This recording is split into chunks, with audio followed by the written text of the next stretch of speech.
Assalamualaikum warahmatullahi wabarakatuh.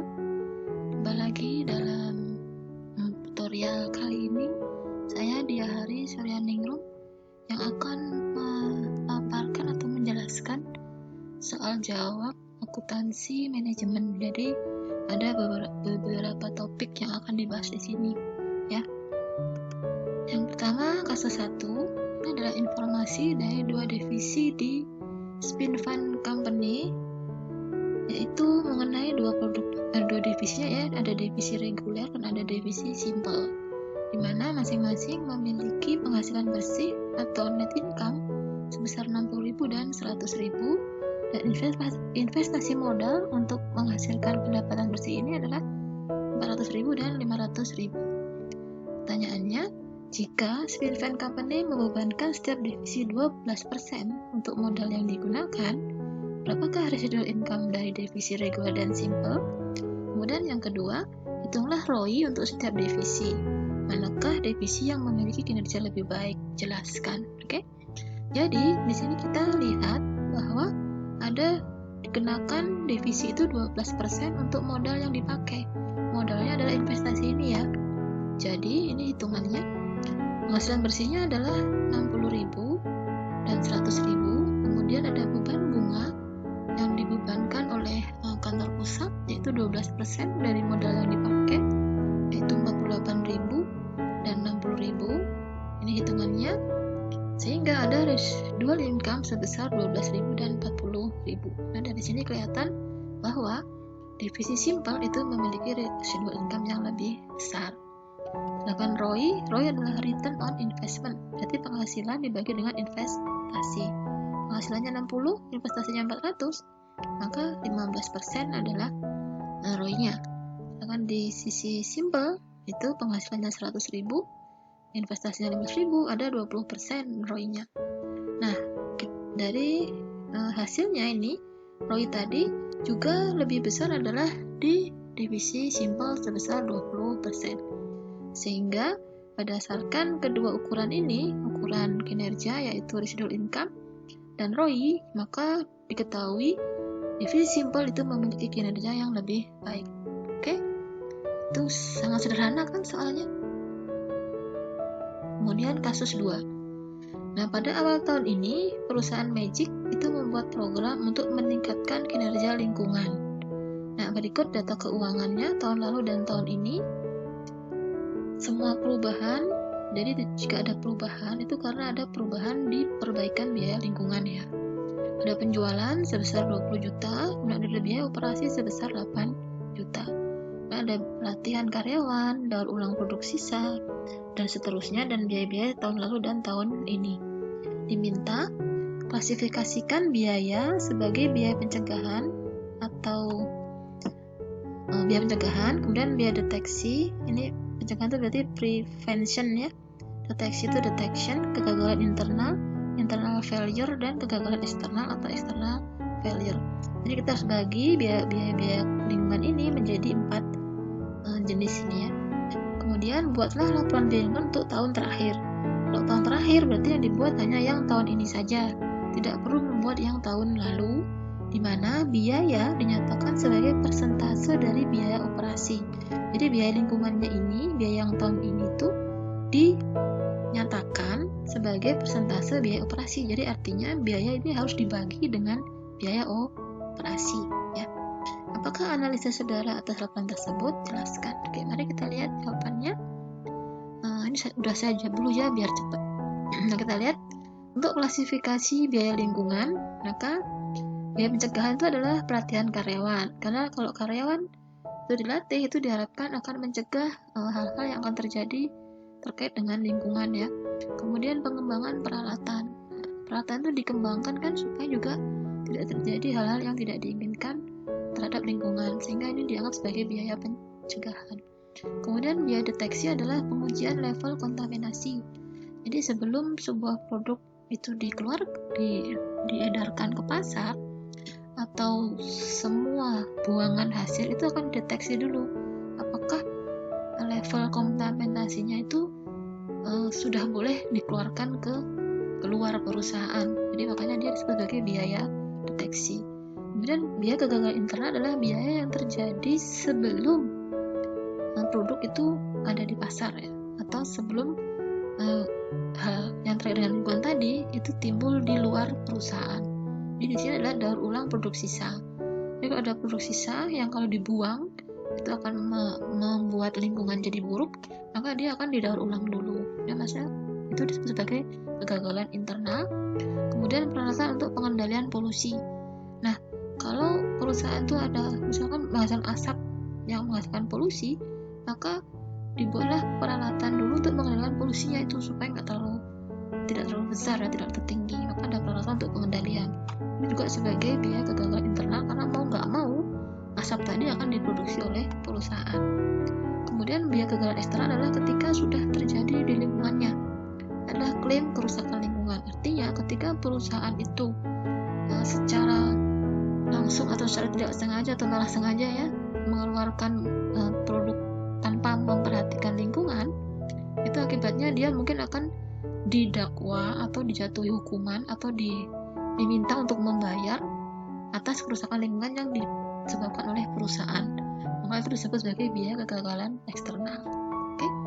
Nah, bagaimana laporan biaya lingkungannya? Ini adalah analisisnya ya. Tadi kan soalnya disuruh apakah analisis saudara atas laporan tersebut. Ini analisisnya, tapi kita lihat dulu laporannya. Nah, ini dia laporannya. Seperti yang dicontohkan tadi, kan sudah kita golongkan ini biaya pencegahan, ada pelatihan karyawan, pengembangan peralatan, maka kita taruh saja seperti yang sudah kita golongkan ini. Kemudian angka-angkanya kita ambil hanya yang tahun ini saja, karena yang diminta adalah tahun terakhir ya. Sehingga temulah ini biaya pencegahannya 1.100.000 atau 13,75%, biaya deteksinya 2,5%, biaya kegagalan internalnya 15%, dan biaya kegagalan eksternalnya adalah 12,5%. Dari mana angka-angka ini? Ini dihitung ya, persentase sama dengan biaya lingkungan dibagi dengan biaya operasi. Ini sesuai dengan soal ya, di mana biaya dinyatakan sebagai persentase dari biaya operasi. Oke. Nah, setelah kita lihat sini, kita perhatikan bahwa dua biaya di atas, yaitu biaya pencegahan deteksi, adalah biaya pengendalian. Nah, di sini ada biaya adalah 16,25% ya. Sementara biaya ininya 27,5% biaya kegagalannya. Nah, ini analisisnya. Biaya laporan biaya lingkungan dilihat bahwa total biaya pengendalian itu masih 16,25% saja. Padahal biaya kegagalannya adalah 27,5%. Masih besar sekali biaya kegagalan. Maka artinya perusahaan itu masih punya banyak peluang untuk memperbaiki biaya lingkungannya. Karena seharusnya persentase biaya pengendalian itu harusnya lebih besar daripada biaya kegagalan. Nah, artinya apa? Semakin tinggi biaya pengendaliannya, maka kegagalannya juga akan semakin rendah. Selain itu, persentase total biaya lingkungannya masih 43,75%. Padahal kalau di buku kita tahu bahwa rata-rata biaya lingkungan yang di pasar atau rata-rata industri itu adalah 25%. Jadi perusahaan masih punya atau masih harus berusaha keras untuk menurunkan persentase biaya lingkungannya. Itu analisisnya ya. Itu mudah bukan? Gak sulit kok ini soal-soalnya. Kemudian kasus 3. Kasus 3 ini perusahaan memiliki dua produk ya, di mana ada produk R dan produk S. Dikatakan di sini biaya tetap itu adalah 189.000. Padahal perusahaan mengharapkan 60% dari penjualannya adalah produk R dengan bauran produknya 3:2. Kenapa 3:2? Karena kalau produk R-nya adalah 60%, berarti produk S-nya kan 40%. 60/40 adalah sama dengan 3:2. Yang diminta adalah hitung margin kontribusi per paket. Kenapa ada per paket? Karena di sini ada bauran penjualan ya. Produknya ada 2. Nah, kita harus mengetahui paket dari 3:2 ini berapakah margin kontribusi per paketnya. Kemudian tentukan BIP dalam unit untuk produk R dan produk S dalam kondisi ini ya. Sedangkan yang ke C itu tentukan penjualan dalam dolar jika perusahaan mentargetkan laba sebelum pajak sebesar 135.000. Jadi di sini ada target laba ya sebelum pajak sebesar 135.000. Oke, bagaimana penyelesaiannya? Nah, untuk menjawab soal A, tadi diminta adalah margin kontribusi per paket. Nah, kita tahu ada harga jual dan biaya variabel. Nah, di sini sudah ada ya sebetulnya harga jual dan biaya variabel untuk produk R dan produk S. Dan margin kontribusinya 35 dan 15. Tinggal disalin saja. Margin kontribusi 35 dan 15. Jangan lupa paketnya adalah 3:2 atau baurannya adalah 3:2. Maka ini dikalikan dulu dengan 3 dan kalikan dengan 2. Maka ketemulah 105 tambah 30 yaitu 135 untuk margin kontribusi per paketnya. Oke?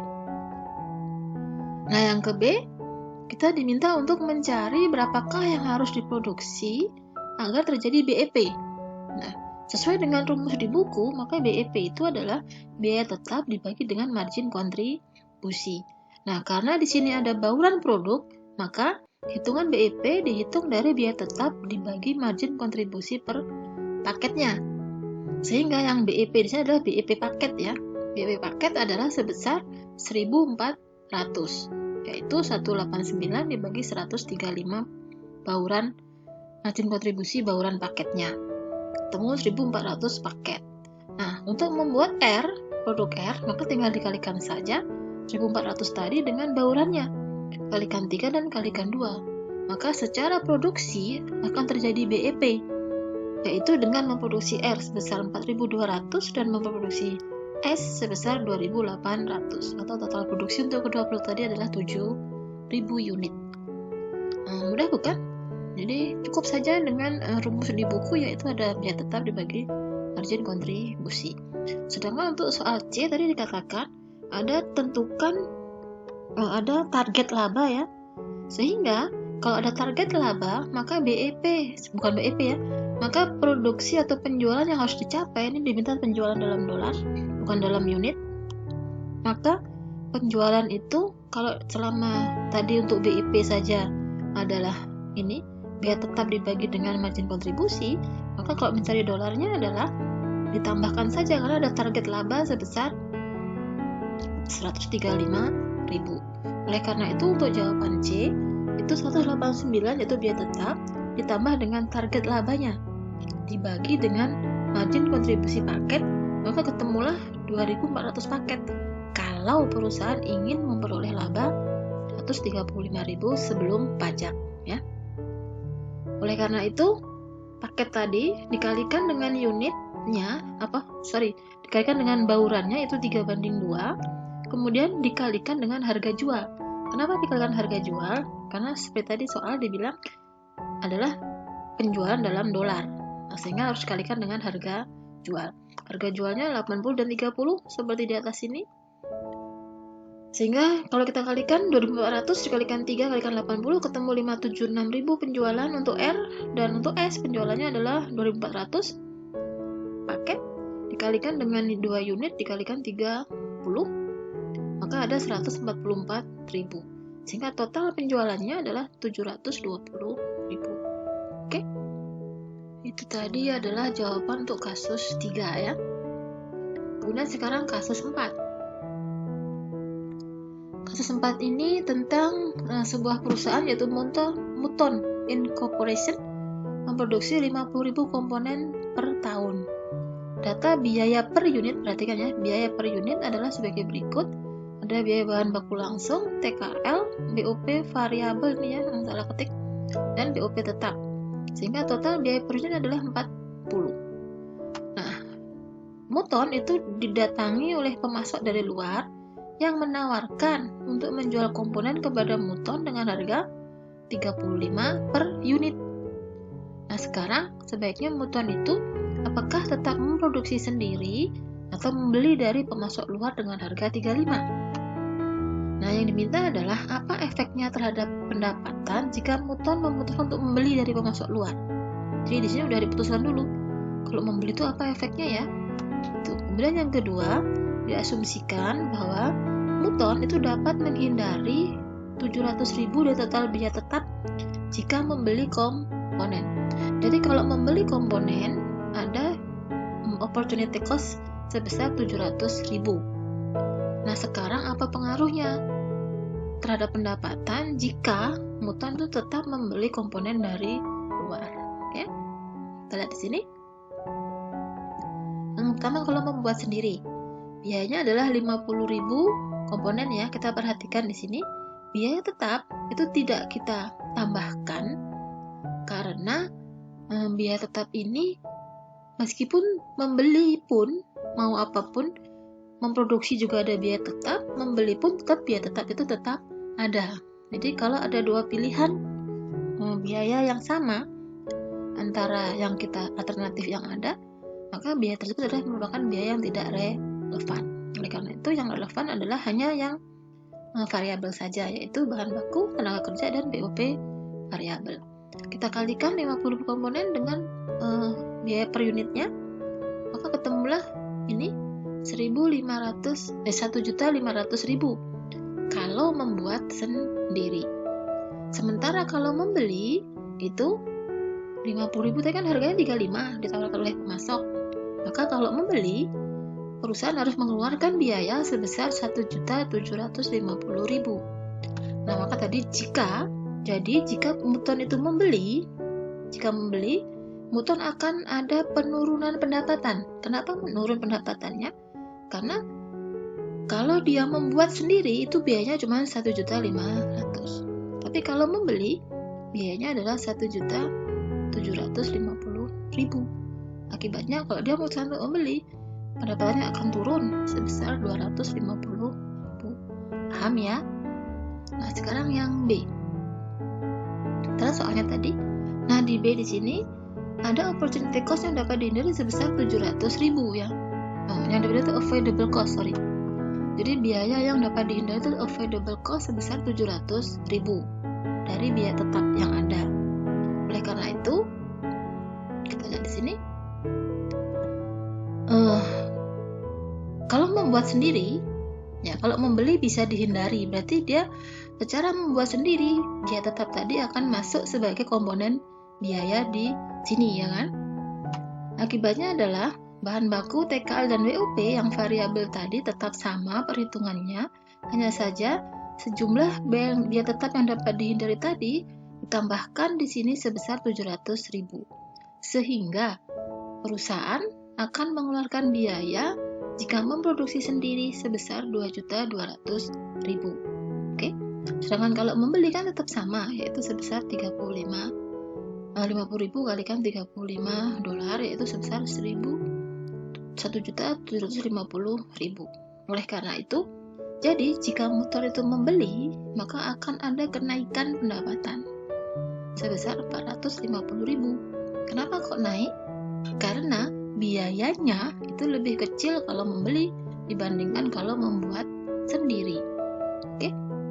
Sehingga keputusan Muton pada kondisi B itu bagus kalau dia tetap membeli, tapi keputusan Muton di kondisi A itu menjadi buruk ya. Jadi seharusnya dia tidak membeli tapi harusnya membuat sendiri. Ada pertanyaan sampai di sini? Oke, mudah-mudahan cukup jelas. Moto kita hari ini masih sama, yaitu success without integrity is a failure. Jadi ya itu ini sudah cukup jelas ya kata-katanya. Terima kasih, mudah-mudahan paparan saya bisa dipahami. Wassalamualaikum warahmatullahi wabarakatuh.